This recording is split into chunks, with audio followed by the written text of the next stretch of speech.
नमस्कार सर। मेरे रिलेटिव को रिसेंटली कैंसर डायग्नोस हुआ है सर। फोर्थ स्टेज का कैंसर बता रहे थे। मेडिकल ऑन्कोलॉजिस्ट बोलते हैं कि अब पैलिएटिव केयर देंगे तो आपकी तरफ भेजा है सर। सर क्या अब आगे कुछ नहीं किया जा सकता? क्या कोई उम्मीद नहीं है सर इस बीमारी को लेके? पैलिएटिव केयर, क्या इसका मतलब गिविंग अप है? क्या इसका मतलब मरीजों को असहाय छोड़ देना है? क्या इसका मतलब क्या कोई उम्मीद नहीं है? क्या अब कुछ नहीं किया जा सकता? ये कुछ सामान्य प्रश्न है जिन मरीज को पैलिएटिव केयर की ओर ऑन्कोलॉजिस्ट द्वारा भेजा जाता है वो ऐसा सोचते हैं। समाज में भी कुछ मिथ्याएं व्याप्त है, doctors and health care professionals के बीच में भी मिथ्याएं व्याप्त है।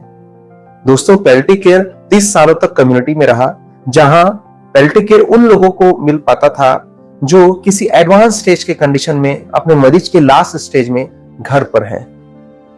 लेकिन पैलिएटिव केयर अब पैलिएटिव मेडिसिन नाम के साइंस की विधा का रूप ले चुका है, जो कि अपने आप में एक स्पेशलिटी है।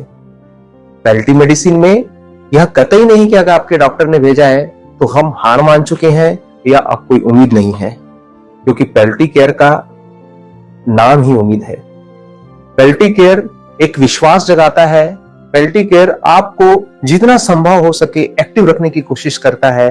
पैलिएटिव केयर आपके तकलीफों को कम करने का प्रयास करता है। पैलिएटिव केयर कीमोथेरेपी या रेडिएशन थेरेपी के बाद होने वाले टॉक्सिसिटी को मैनेजमेंट करने में आपकी हेल्प करता है। कीमोथेरेपी और रेडिएशन थेरेपी संबंधित जहां पर डिसीजन मेकिंग इन्वॉल्व होता है, उसमें पैलिएटिव केयर का इंटीग्रेशन होता है। पैलिएटिव केयर एक राह दिखाने का काम, तकलीफों को कम करने का नाम, भावनात्मक सपोर्ट का नाम, मानसिक कष्टों और आध्यात्मिक कष्टों के निवारण का नाम पैलिएटिव केयर है।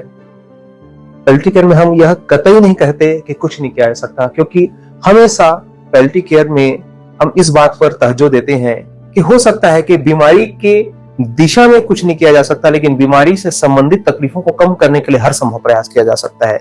और इस कैटेगरी के बहुत सारे पेशेंट होते हैं, वह जिनमें अभी तक कैंसर का निदान भी नहीं हो पाया है, वह जो एडवांस स्टेज के कैंसर में डायरेक्ट डायग्नोस हुए हैं, वह जिनका chemotherapy, radiotherapy and even surgery के बाद केयर भी इन्वॉल्व है। ऐसे सभी स्पेक्ट्रम के मरीज पैलिएटिव केयर में आते हैं।